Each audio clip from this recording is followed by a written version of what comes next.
Trong kinh Tăng Chi Bộ, Đức Phật dạy: biết đủ, dù nằm đất cũng an; không biết đủ, dù ở trời cũng khổ.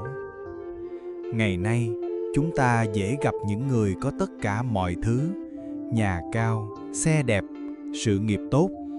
Nhưng khi trả lời câu hỏi "Bạn có đang hạnh phúc không?", họ lại do dự: cũng bình thường thôi. Người nghèo lo ăn, người khá lo trả góp, người giàu lo mất. Ai cũng có cái lo của riêng mình, mà nỗi lo nào thì cũng mòn mỏi, nhất là những nỗi lo không gọi được thành lời. Người thành đạt lo một ngày thất bại, người có gia đình lo tình cảm phai nhạt, người đang yêu lo người kia sẽ đổi lòng. Nỗi lo dù nhỏ hay lớn cũng làm cho tâm bất định. Xã hội khuyến khích chạy nhanh, chạy giỏi, chạy để hơn người. Còn lòng ta nhiều khi không biết mình đang chạy vì điều gì. Đâu là điều mình cần, đâu là điều người khác muốn. Video này là một lời nhắc nhẹ nhàng. Lòng bất an không nằm ở bên ngoài, mà nằm ngay trong cách ta đang nhìn và nghĩ. Hy vọng khi xem hết video này, bạn sẽ tự hỏi một câu rất thân tình: mình đang cố gắng đạt được điều gì? Và liệu điều đó có khiến mình bình an hơn không?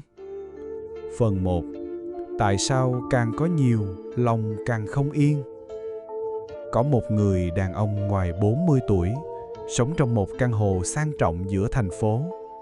Anh có một công việc ổn định, thu nhập cao, vợ đẹp, con ngoan. Nhìn từ bên ngoài, cuộc sống của anh gần như là mơ ước của bao người. Nhưng có lần, trong một buổi trò chuyện thân tình, anh bất giác nói: không hiểu sao, dạo này tôi hay giật mình giữa đêm. Đầu cứ nghĩ tới những thứ phải làm, những chuyện phải giữ. Lúc chưa có gì, tôi chỉ mong có một căn nhà. Có nhà rồi thì lo trả nợ. Trả xong lại nghĩ tới chuyện đổi nhà lớn hơn, làm nhiều hơn để có nhiều hơn. Nhưng càng có, tôi lại càng thấy sợ mất. Lòng lúc nào cũng thấp thỏm. Anh nói tiếp: tôi không thiếu cái gì, mà lại luôn cảm thấy thiếu. Lúc rảnh thì lo, lúc bận thì cũng lo. Nằm yên cũng lo, đang làm cũng lo. Mà lạ là càng lo thì lại càng không yên. Rồi anh hỏi: lẽ ra có đủ rồi thì phải thấy yên chứ, sao tôi không yên? Câu hỏi ấy không phải chỉ của riêng anh. Đó là câu hỏi của rất nhiều người trong xã hội hôm nay. Rất nhiều người đã đi được một đoạn đường rất dài trong đời, đạt được không ít điều, nhưng chưa bao giờ thực sự cảm thấy mình đang an trú trong chính cuộc sống của mình. Chúng ta thường nghĩ nếu có thêm một chút nữa thì sẽ thấy đủ. Có thêm một căn nhà, một chiếc xe, một vị trí cao hơn, một số tiền dự phòng lớn hơn thì sẽ thấy yên lòng. Nhưng thực tế, cảm giác yên ấy cứ mãi ở phía trước, không bao giờ chạm tới. Một chị công nhân nói, chị chỉ mong có cái nhà nhỏ để che mưa che nắng. Khi có rồi, chị lại mong nhà gần chỗ làm hơn. Gần rồi, chị lại mong có xe máy mới cho con trai đi học. Những mong muốn ấy cứ tiếp nối nhau, không có điểm dừng. Còn một bạn trẻ khởi nghiệp thì chia sẻ: em từng mơ có một văn phòng riêng. Có rồi thì em muốn văn phòng lớn hơn, ở quận trung tâm.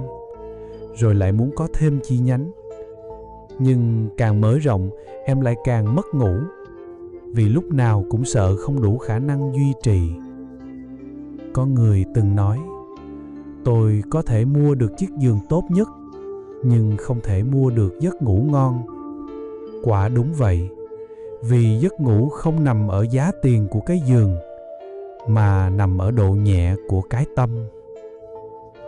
Trong kinh Tương Ương Bộ, Đức Phật dạy: tham là ngọn lửa, càng nuôi càng đốt chính mình. Khi ta cứ nghĩ rằng chừng nào mình có thêm thì mình sẽ yên, thì ta đã thắp lên một ngọn lửa, và ngọn lửa đó không nằm ngoài kia mà âm ỉ đốt trong lòng, khiến mình mất ngủ, bất an và không thấy vui thật sự. Chúng ta không sai khi mong muốn một cuộc sống tốt hơn, nhưng điều đáng hỏi là ta có đang đánh đổi sự bình an trong hiện tại chỉ để đuổi theo một điểm đến không rõ ràng ở tương lai hay không? Có những người luôn cố để kiểm soát mọi thứ: công việc, tiền bạc, các mối quan hệ, cả cảm xúc người khác. Nhưng càng cố kiểm soát, họ lại càng lo lắng, vì thế giới không vận hành theo ý mình. Mà tâm càng kiểm soát thì càng mất tự do.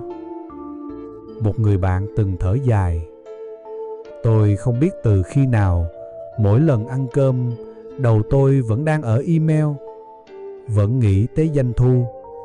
Dù ngồi cùng con, mà lòng cứ nghĩ về bảng KPI.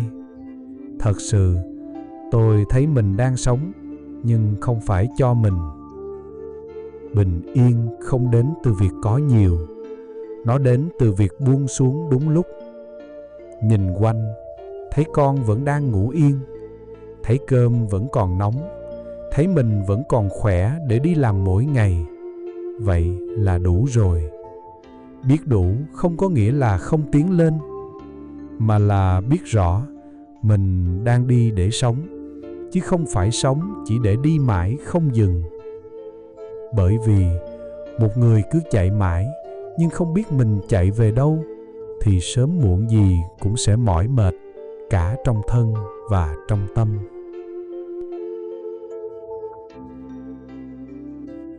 Phần 2. Những dạng tham âm thầm trong đời sống. Khi nhắc đến chữ tham, nhiều người nghĩ ngay đến tiền bạc, vật chất hay quyền lực. Nhưng thực tế, tham không chỉ hiện ra ở những điều lớn lao. Nó len lỏi vào cả những điều rất nhỏ, rất đời thường, đến mức ta không nhận ra. Có một cô gái trẻ đang yêu. Cô bảo, em thương người đó lắm nên em mới lo từng chút. Lo từ việc họ ăn gì, đi đâu, nói chuyện với ai. Em chỉ muốn giữ họ bên mình, không để mất. Nhưng tình yêu nếu bị siết chặt quá thì một lúc nào đó cũng ngột ngạt.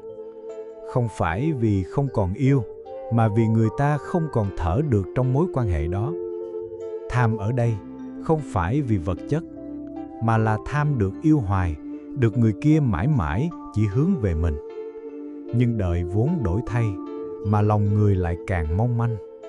Khi ta cố giữ quá mức, ta tự làm tổn thương cả mình và người kia.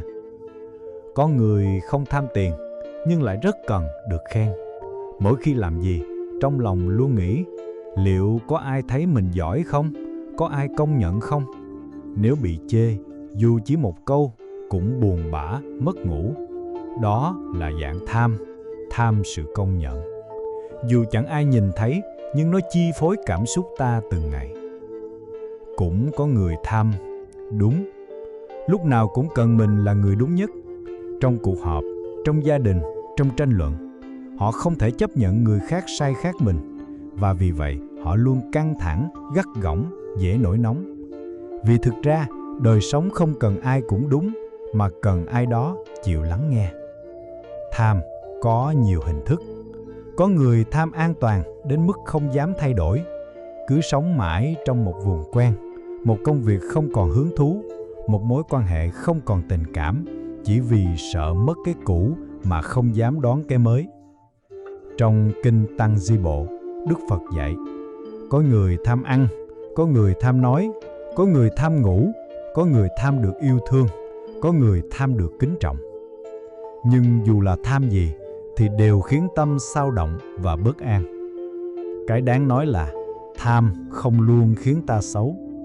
Có người tham học, tham làm điều tốt, nhưng nếu không tỉnh thức, ta có thể biến những mong muốn lành thành sự cố chấp.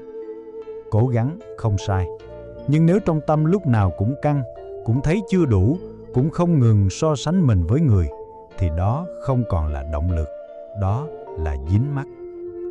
Có lần một người mẹ kể, tôi thương con nên ép nó học thật nhiều, muốn nó phải giỏi, phải được học bổng, phải hơn bạn bè. Nhưng càng ép, con càng im lặng, càng thu mình. Tôi tưởng mình làm đúng, nhưng nhìn lại tôi mới thấy mình thương, nhưng là thương theo cách mình muốn. Đó cũng là một kiểu tham. Tham không chỉ là chuyện lớn. Mỗi lần ta so sánh mình với người khác là một lần ta đang nuôi dưỡng nó. Mỗi khi ta nghĩ người ta có rồi, sao mình chưa có, ta đang khơi lên một hạt giống bất an. Mỗi lần ta nói tôi sẽ vui nếu có thêm cái này, nếu được người kia yêu, nếu đạt được vị trí kia, là mỗi lần ta đặt hạnh phúc của mình vào tay người khác, vào một điều kiện chưa xảy ra. Mà điều kiện thì luôn thay đổi. Người hôm nay thương mình, ngày mai có thể xa. Công việc hôm nay ổn định, ngày mai có thể biến động. Sức khỏe hôm nay tốt, ngày mai có thể suy. Nếu hạnh phúc chỉ đến khi đủ điều kiện, thì suốt đời ta sẽ chẳng bao giờ thấy vui. Vì vậy, hiểu về tham không phải để trách bản thân, mà là để thấy mình đang tự làm mình mệt thế nào. Để rồi từng chút một học cách buông ra. Buông không phải là bỏ, buông là để nhẹ, là để lòng có chỗ thở, chỗ sống, là để ta được làm mình, không cần cố giữ hình ảnh nào, không cần lúc nào cũng hơn người, không cần luôn luôn đúng. Có khi chỉ cần dừng lại, nhìn sâu vào lòng rồi hỏi, mình đang cố vì điều gì? Điều đó có thực sự cần không? Hay chỉ là vì mình chưa từng thấy đủ? Chỉ cần một câu hỏi đơn giản ấy, đôi khi cũng đủ mở ra một cánh cửa mới trong tâm mình. Nếu bạn đã nghe tới đây và thấy đồng cảm, thì đừng quên nhấn nút đăng ký kênh và like video nhé. Đó là cách nhẹ nhàng để bạn đồng hành cùng những nội dung sâu sắc và chữa lành như thế này. Và cũng là lời động viên ấm áp để mình tiếp tục lan tỏa những điều đẹp đẽ. Phần 3. Lòng không yên không phải vì thiếu, mà vì chưa biết đủ. Có một người đàn bà ngoài 50 tuổi, sống đơn thân trong căn nhà cấp 4 ở vùng ven. Bà không giàu, cũng chẳng thiếu thốn. Mỗi sáng, bà dậy sớm nấu cơm, túi cây, rồi đạp xe đi chợ.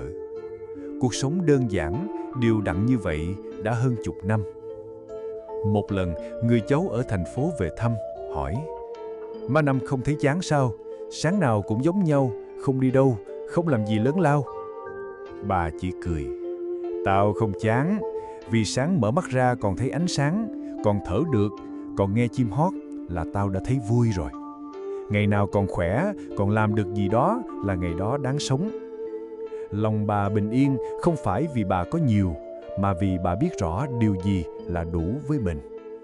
Bà không sống để chứng minh gì với ai. Bà sống để sống thật, sống sâu từng ngày, từng khoảnh khắc. Trong Kinh Pháp Cú, Đức Phật dạy, biết đủ là giàu có nhất trong người. Câu này nghe có vẻ đơn giản, nhưng càng trưởng thành, ta càng thấy nó đúng. Vì sao vậy? Vì phần lớn sự bất an trong lòng ta không phải vì ta thiếu thật sự, mà là vì ta không thấy đủ với những gì mình đang có. Có người đang khỏe mạnh nhưng suốt ngày sợ bệnh. Có người đang có việc làm ổn định nhưng luôn lo mất việc. Có người đang được thương yêu nhưng luôn nghi ngờ, luôn sợ người kia sẽ rời đi. Đó là sự thiếu do tâm tạo ra, chứ không phải hoàn cảnh tạo ra. Người không biết đủ thì ở đâu cũng thấy thiếu. Đang ở nhà thì nghĩ đến đi chơi, đang đi chơi thì lại nhớ việc ở nhà. Làm việc thì mong được nghỉ, nghỉ rồi thì thấy trống rỗng. Tâm cứ thế chạy vòng vòng, không bao giờ an. Có người hỏi, làm sao để biết mình đã đủ? Câu trả lời là, khi ta có thể mỉm cười với hiện tại, không cần chờ điều gì xảy ra mới vui, không cần so mình với ai khác, không cần ai xác nhận giá trị của mình, thì đó là lúc ta đang biết đủ. Biết đủ không có nghĩa là dừng lại hay an phận. Biết đủ là nền tảng để sống khỏe, sống bền, sống an.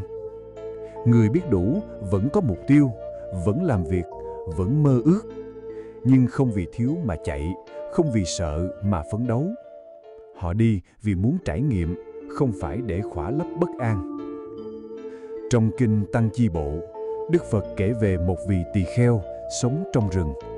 Mỗi ngày chỉ ăn cơm trắng và rau rừng, không tụng kinh lớn tiếng, không giảng pháp nhiều lời, nhưng sắc mặt luôn thư thái. Khi được hỏi vì sao ông an lạc như vậy, vị ấy chỉ trả lời: vì tôi biết đủ. Câu trả lời ấy như một gáo nước mát dội vào tâm trí nhiều người.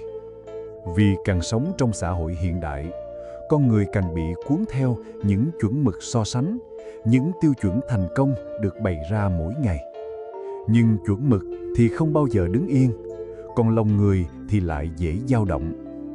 Không biết đủ là tự mình buộc mình vào một cuộc đua không vạch đích.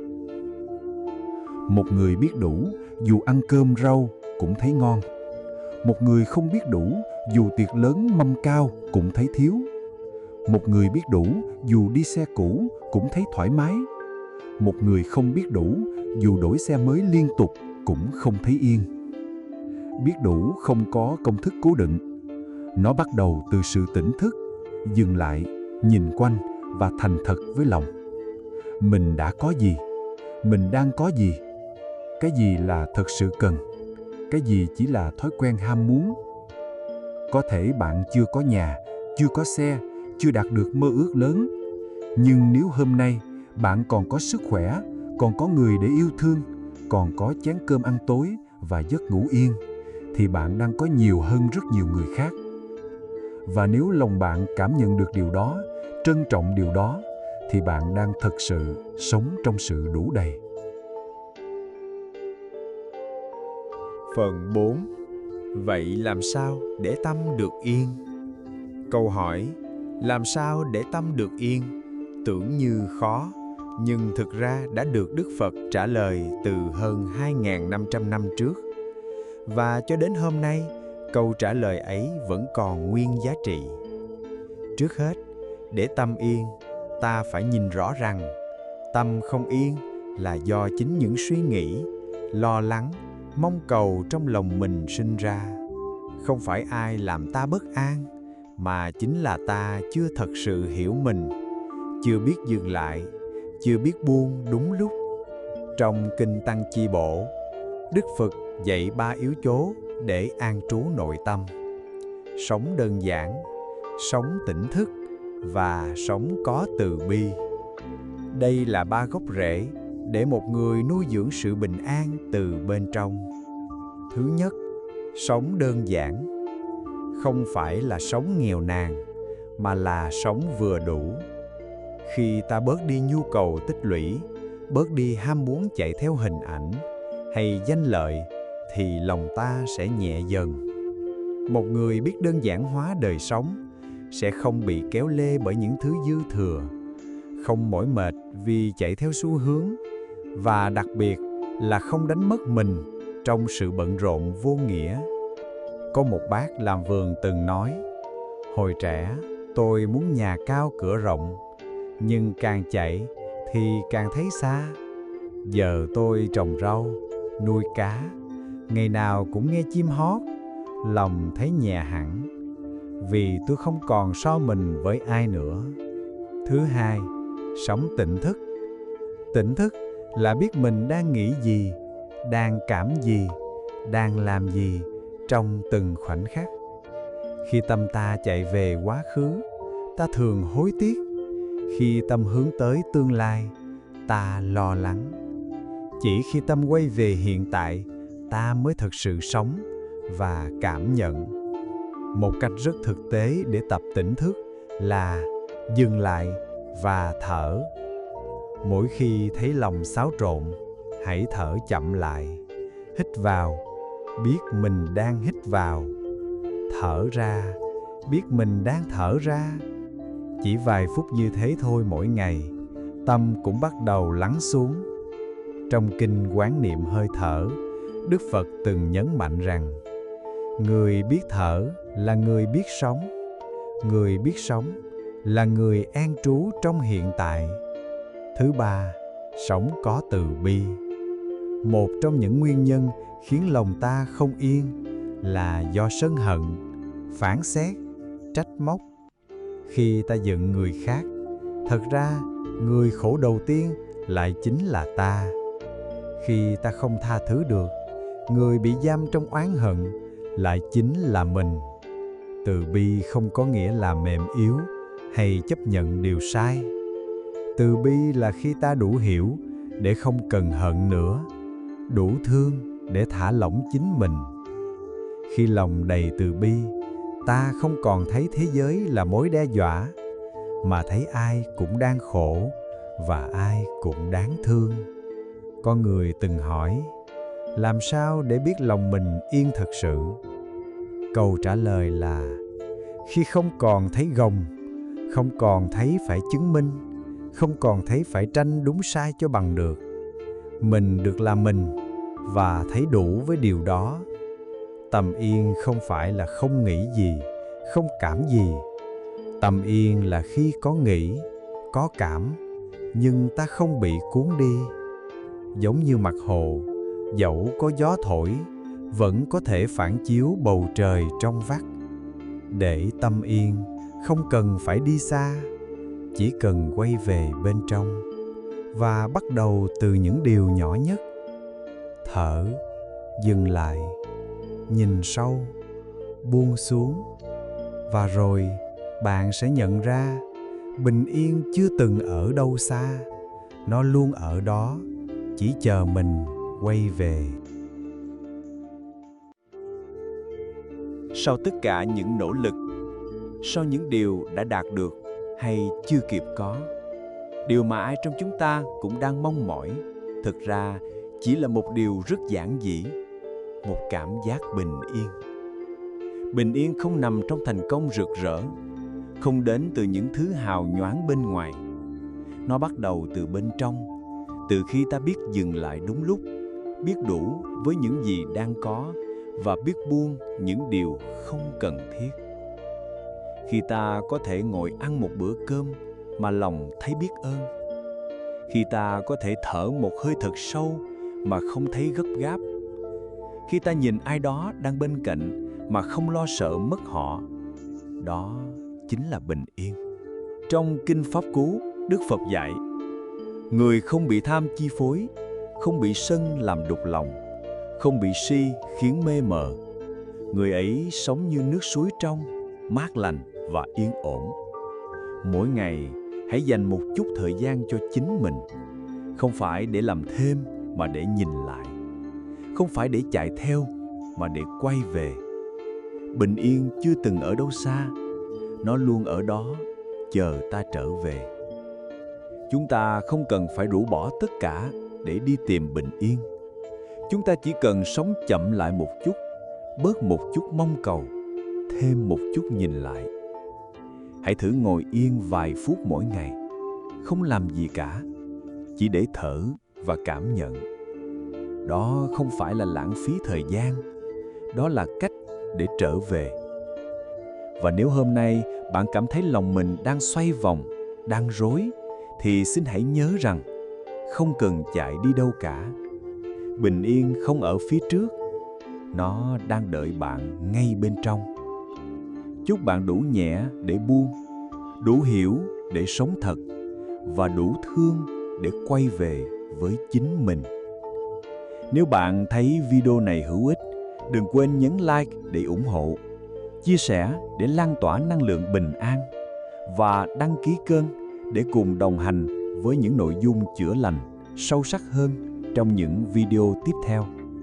Hãy để lại một bình luận bên dưới, chia sẻ điều bạn đang suy ngẫm, vì biết đâu lời của bạn cũng chạm tới một ai đó đang cần